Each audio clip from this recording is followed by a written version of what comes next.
El despertar de la conciencia en un mundo dormido. Vivimos en un tiempo donde todo avanza con velocidad, donde el ruido exterior es tan fuerte que ha comenzado a silenciar el murmullo interno.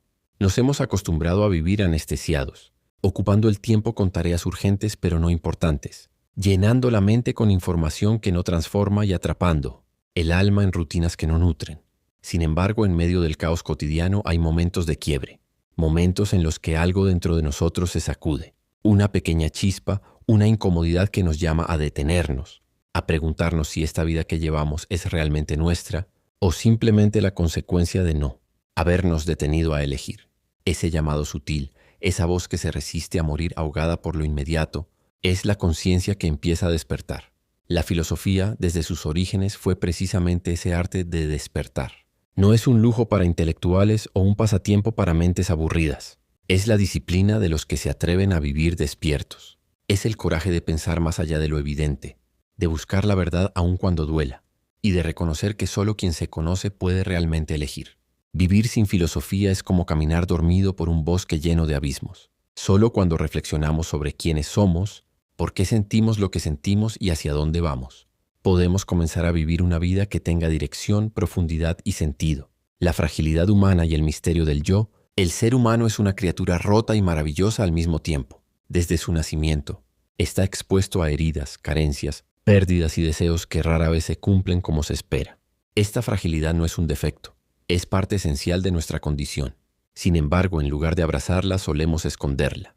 Fingimos fuerza, acumulamos títulos, buscamos placer para no pensar, y a veces incluso usamos la espiritualidad como disfraz para no mirar de frente nuestro vacío. Pero tarde o temprano, la vida nos lleva de regreso a nosotros mismos. Un fracaso, una enfermedad, una traición o simplemente una noche de insomnio, y ahí está de nuevo el espejo. ¿Quién soy cuando no tengo éxito? ¿Quién soy cuando no me aplauden? ¿Quién soy cuando estoy solo?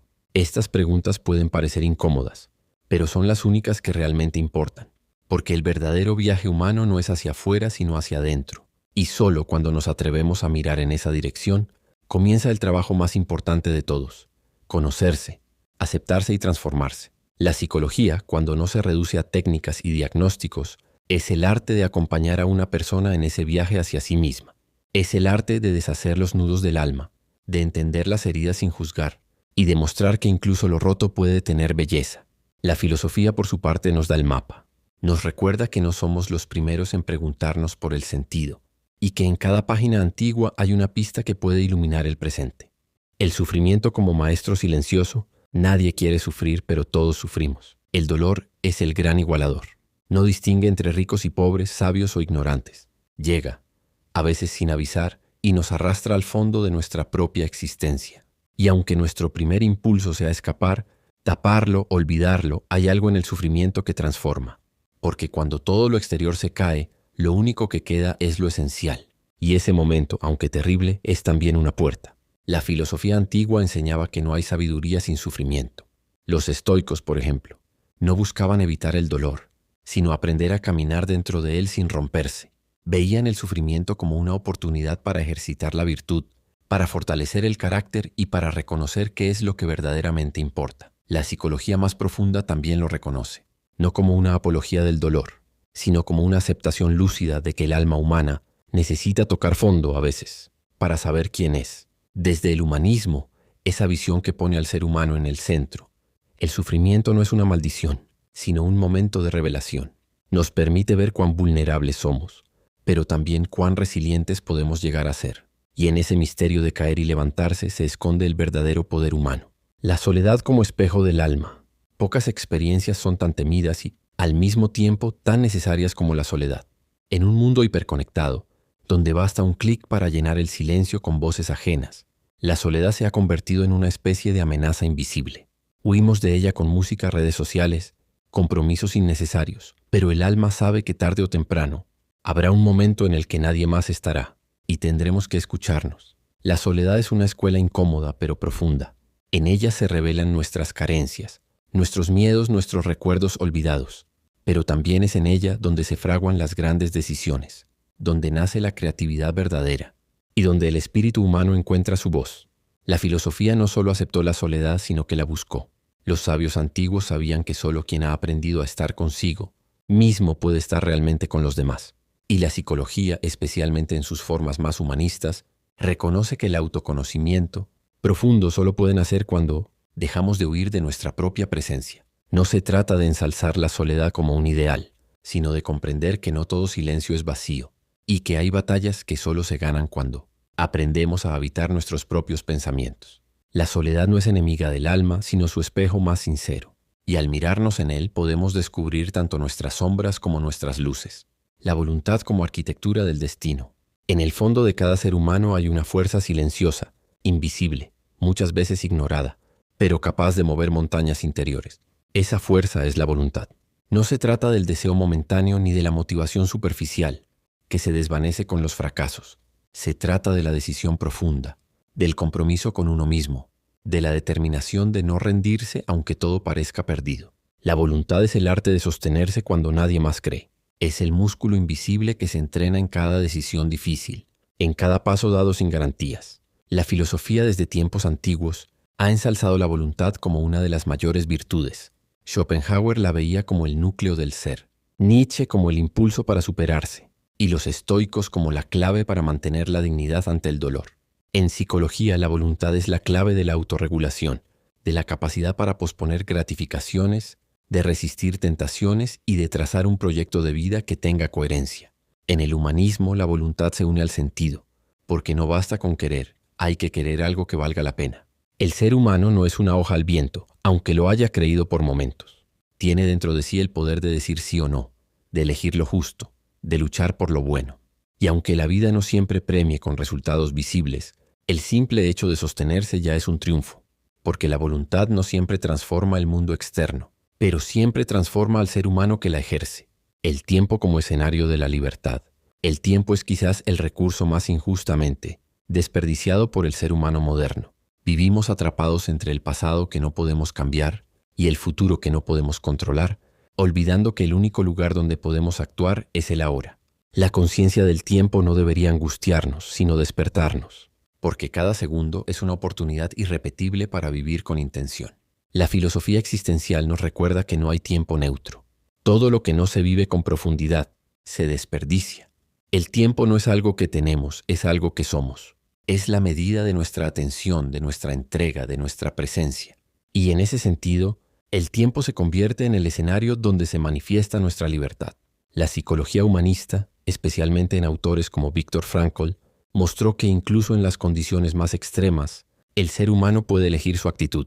Esa capacidad de elegir cómo vivimos el tiempo que nos toca es el núcleo de la dignidad humana. No importa cuánto tiempo tenemos, sino cómo lo vivimos. Y vivir bien no significa hacer muchas cosas, sino hacer lo esencial con el alma presente. No se trata de llenar la agenda, sino de llenar de sentido cada instante, porque al final lo único verdaderamente nuestro, lo que nadie puede darnos ni quitarnos, es la forma en que decidimos vivir el momento presente. El coraje de ser en un mundo de máscaras, desde pequeños nos enseñan a complacer, a adaptarnos, a encajar. Aprendemos rápidamente que mostrar lo que realmente sentimos puede ser peligroso, que decir lo que pensamos puede alejarnos, y que ser uno mismo tiene un costo. Así lentamente construimos máscaras, un personaje para el trabajo y otro para la familia, uno más para las redes sociales. Pero en el fondo hay una parte de nosotros que se cansa, que desea con todas sus fuerzas ser sin tener que fingir. Ese anhelo de autenticidad es uno de los gritos más profundos del alma humana, y es también uno de los más difíciles de obedecer, porque ser uno mismo en un mundo que te exige encajar no es fácil, es un acto de valentía. La filosofía existencial lo entendió bien.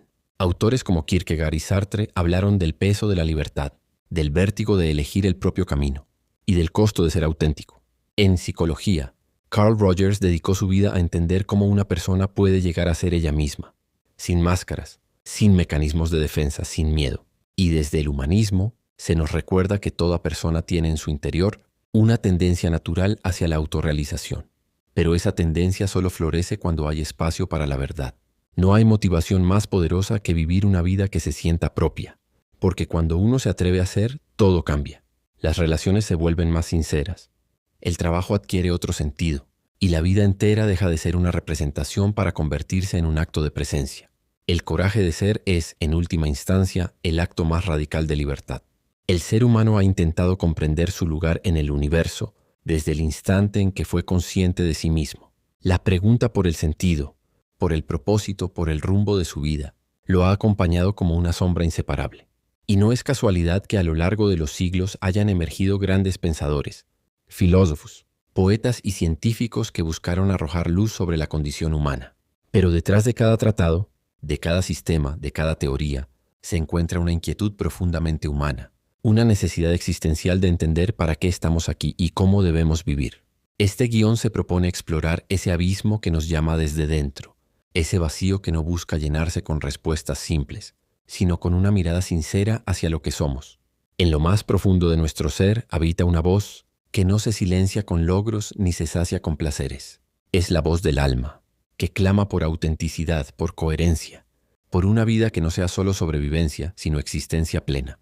Esta voz es la que la filosofía ha intentado escuchar, desde Sócrates, que invitaba a conocerse a uno mismo, hasta Simone Weil, que hablaba del sufrimiento como una forma de atención al otro.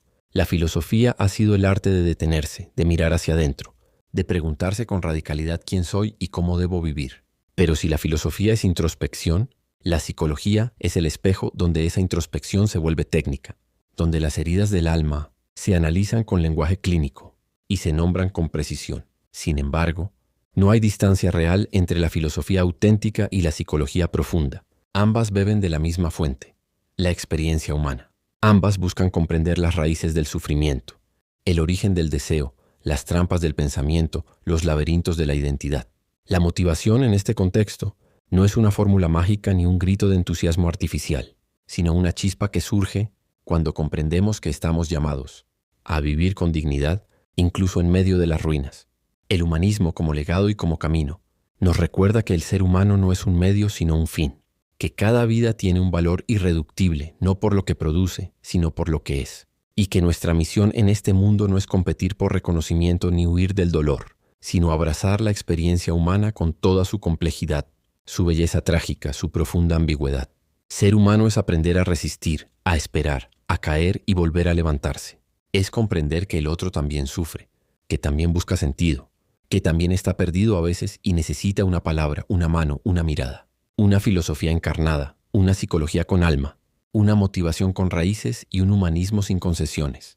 Ese es el horizonte que este guión desea explorar, porque hay días en que la vida duele, días en que uno se pregunta si tiene sentido seguir luchando, si vale la pena insistir en la esperanza. Pero justo en esos días la sabiduría milenaria, la ciencia del alma y la compasión humana pueden convertirse en faros. Y entonces no se trata solo de resistir, sino de transformar la oscuridad en claridad, el miedo en coraje, el dolor en comprensión. A veces la mayor forma de valentía no es avanzar, sino permanecer. Quedarse de pie en medio de la tormenta con la dignidad intacta y el alma despierta. Y en ese gesto silencioso, profundamente humano, comienza una verdadera revolución interior